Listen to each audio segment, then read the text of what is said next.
Marketing পারপাজে এত কোটি কোটি টাকা খরচ করার পরও অতিথি.com কি সাস্টেন করতে পারবে?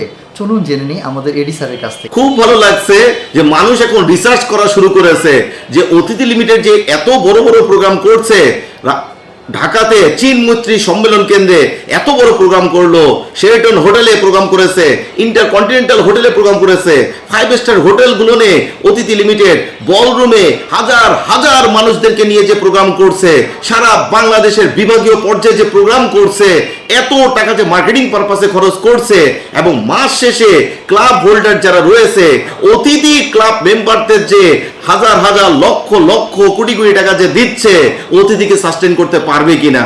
একটা মজার ব্যাপার হলো যে অতিথি limited not only Bangladesh, world wide একটি অবস্থা তৈরি করতে যাচ্ছে। ওয়ার্ল্ড ওয়াইড অতিথি একটি প্ল্যাটফর্ম রেডি করতে যাচ্ছে। এর জন্য অতিথি যেভাবে যেই ধরনের খরচ করা দরকার মার্কেটিং পারপাসে তা করেই যাবে।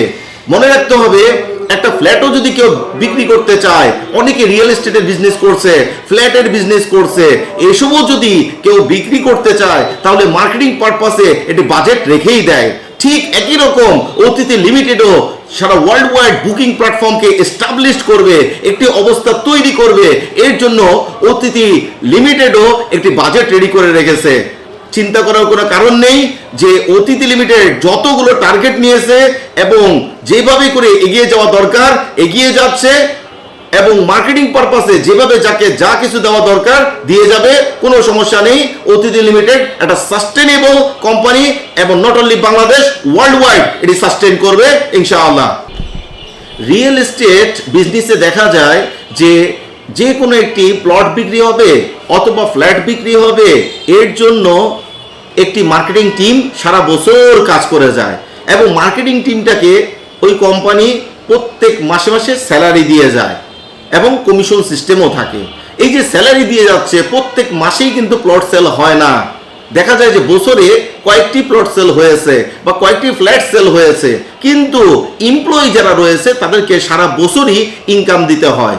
তাহলে একটি বুঝতে হবে যে এই যে স্যালারি যে দিয়ে যাচ্ছে, যখন বছরের মধ্যে কিছু প্লট বা রিয়েল এস্টেটের কিছু ফ্ল্যাট প্লট সেল হচ্ছে, ওইখান থেকে যে লাভের অংশ আসছে তার একটা অংশ কিন্তু মার্কেটিং পারপাসে রেখেই দিচ্ছে।